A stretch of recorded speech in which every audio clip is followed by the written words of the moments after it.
Welcome to the Industrial Talk Podcast with Scott McKenzie.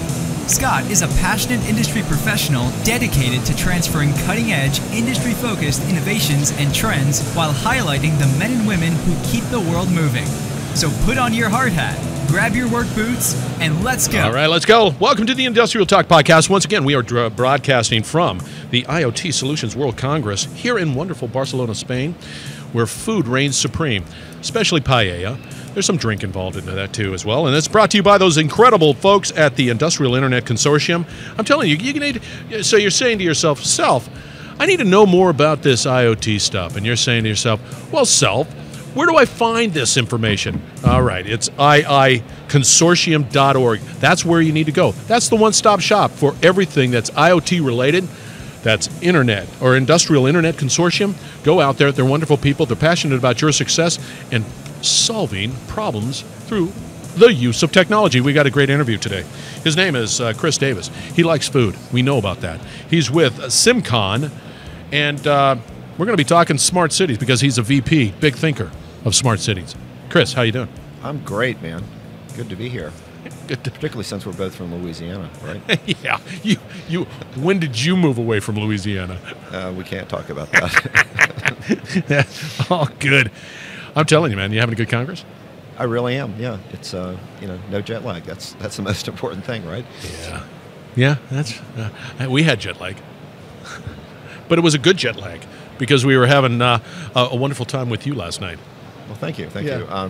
The restaurant we went to, as I mentioned, I first ate there when I was a naval officer and a time far, far away. And long, probably around, 10 years ago? Yeah, right.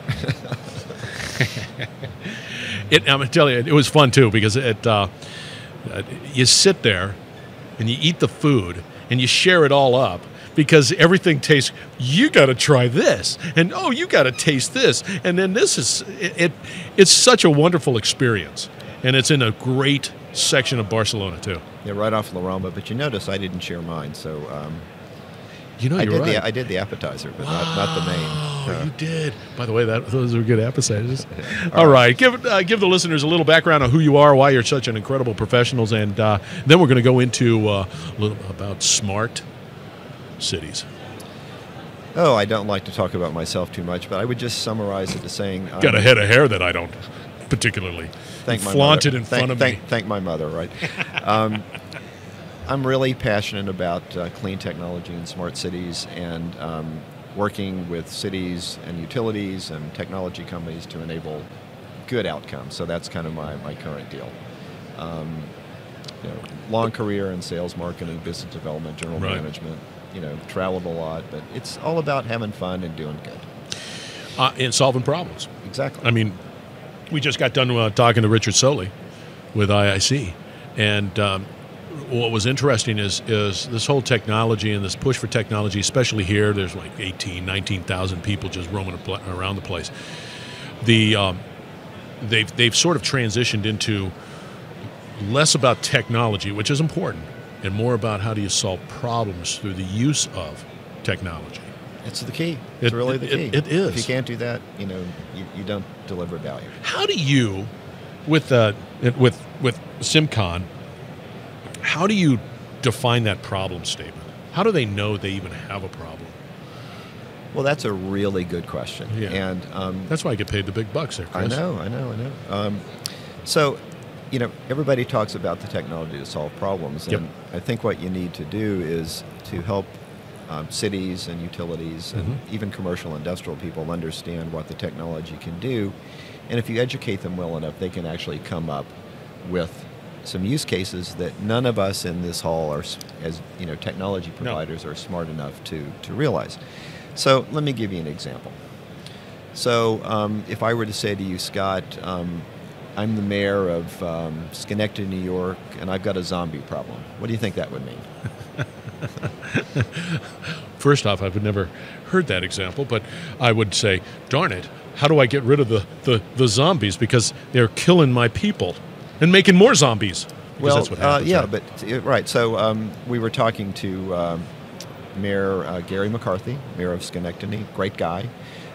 He's going through a Smart Cities initiative with National Grid, Cisco, and us.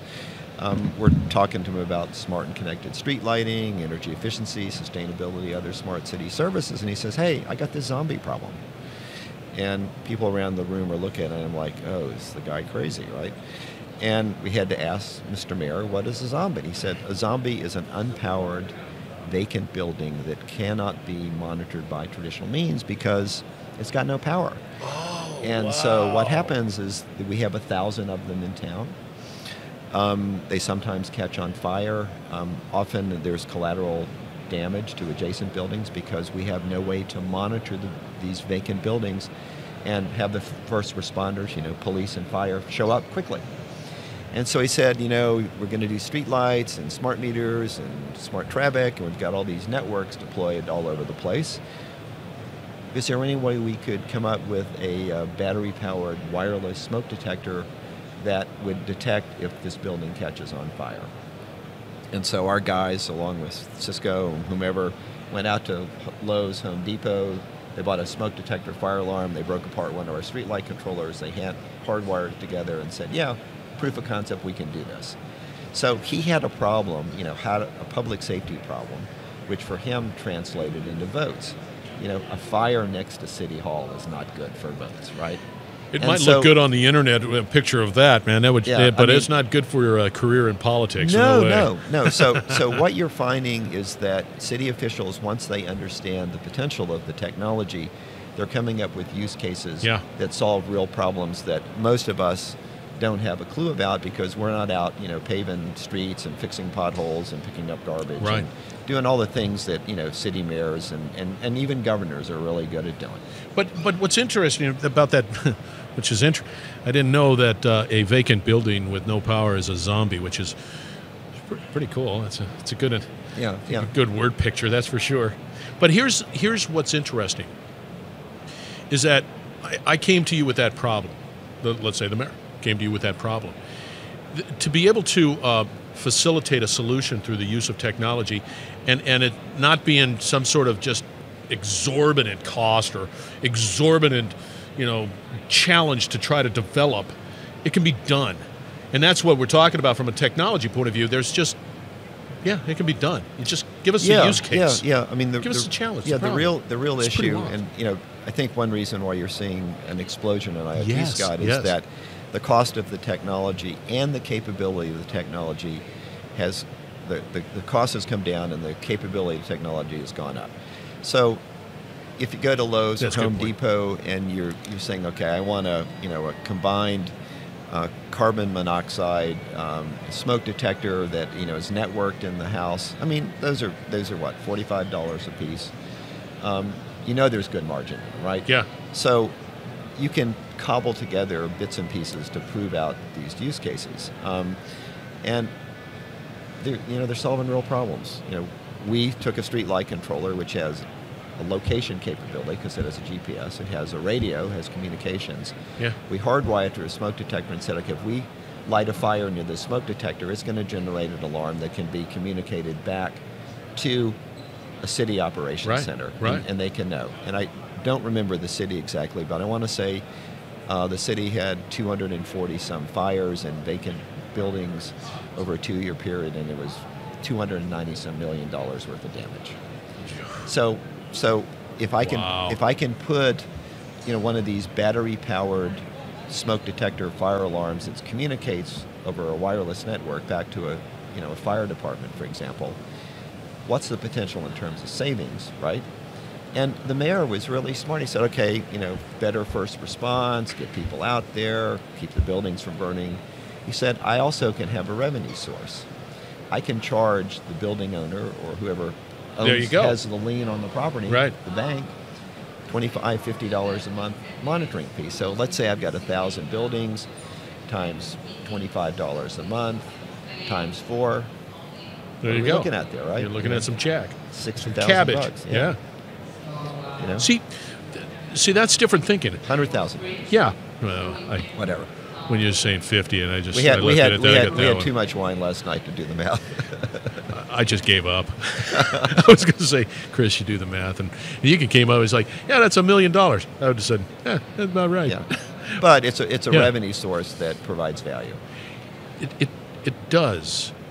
But always, from my perspective, and we're going to go into the smart city and what that means, but is that we have to do a better job at just getting out and understanding the problems. Like you went to that mayor in Schenectady and say, hey, what's the problem? And then and be able to have that conversation, because that's what you're all about. Yeah, the cities will tell you, and fortunately there are a number of organizations, the Smart Cities Council, there's another organization called the TM Forum, a lot of the big consultancies that are here, like Deloitte, for example. Yeah. They all have smart city practices. Right. And so they have resources and people and planning guides and maturity models and right. things that cities can use. There are various ways they're utilized, but the key is to involve not only the city officials, the citizens are certainly a key element, but there are ecosystems of other interested parties, universities, yeah. technology companies like us, and they best start with a plan. So to give you an example, the city of Boston 3.5 years ago published a strategic plan right. for I believe it was 2030, and they later came out with an RFI. They sent it out very broadly, and the whole goal was to figure out what type of technology solutions could be deployed by people, could be academics, nonprofits, technology companies, whomever, to solve and address the problems right. and goals and objectives that were spelled out in that strategic plan. They wanted a response back in 10 pages or less. Don't sell us, just tell us what you can do. They got over 120, I think, responses, and most of them were pretty damn good.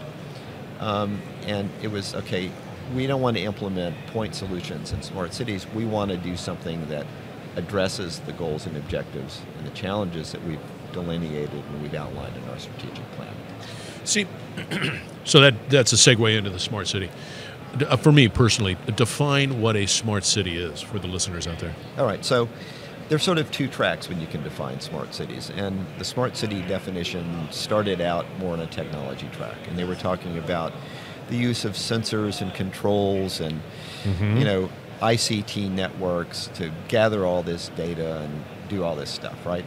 And some people adhere to that, and if you Google smart cities, they can now through effective dimming and brightening save about another 10 to 20% on the energy, because they're providing light levels when and where needed at what level.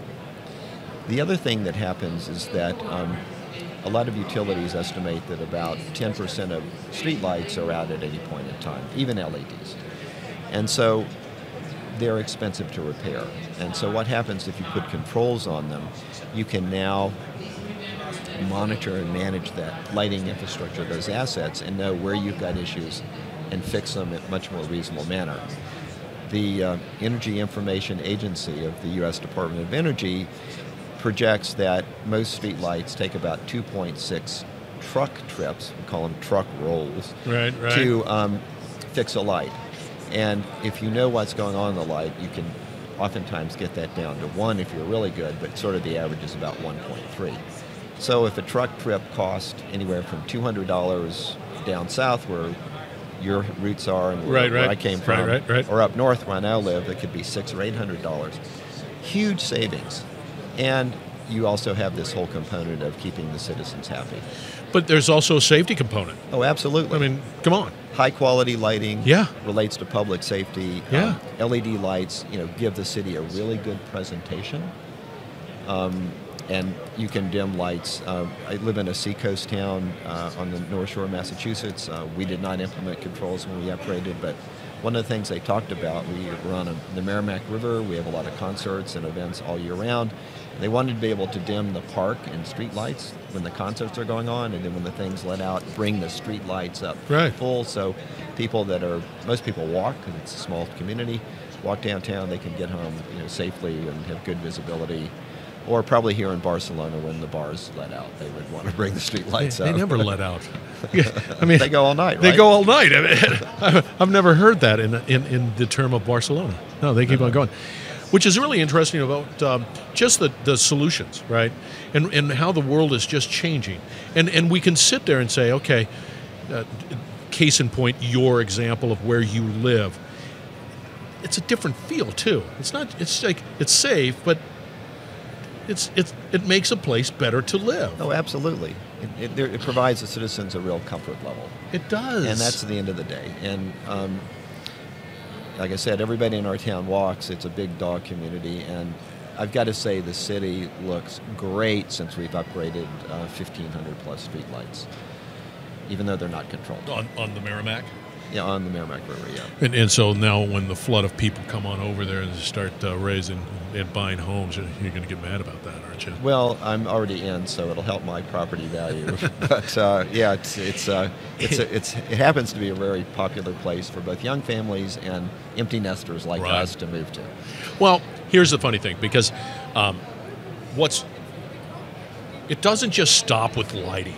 It doesn't just stop. I mean, for me personally, the future looks really unique. That's today. We're doing this today. This is happening now, and it's different than what we did in the past. And things are changing so rapidly. And so, from a future point of view, I mean, it's pretty. Shall I say it? Come on. It's pretty bright. Thank you. Thank you very much. Thank you very much. We're talking lighting. It's you're welcome. Right. Coming live. Ed McMahon and Johnny Carson used to do that, you know? So why? Yeah, absolutely, man. Right. Yeah, so you raise a really good point, Scott. So when cities think about a smart cities plan, they often start with lighting. And the reason they start with lighting, as we talked about before, it has both tangible, real payback and intangible benefits. Yeah.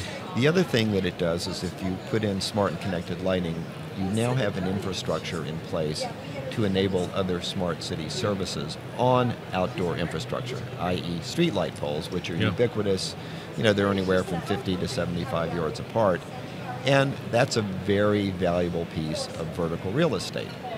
And so there's a scrum going on amongst cities, utilities, and other service providers like telcos to figure out who can get access to the pole and how can they monetize that. Yeah. Because that pole, because it has power and it's everywhere, can host a lot of devices. Yeah. Small cells, air quality monitors. Yep. So it's road condition monitors.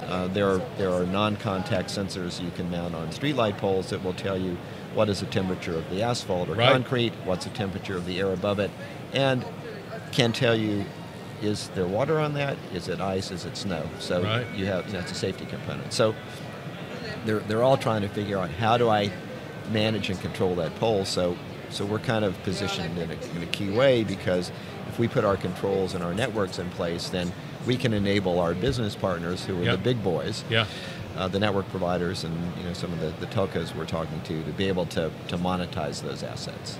Yeah. See, what always again, you talk, and I think the reality is, first off, you're focused on really trying to solve a problem. Whatever that problem is, they might not know it, but through dialogue, through the communication, you define a problem.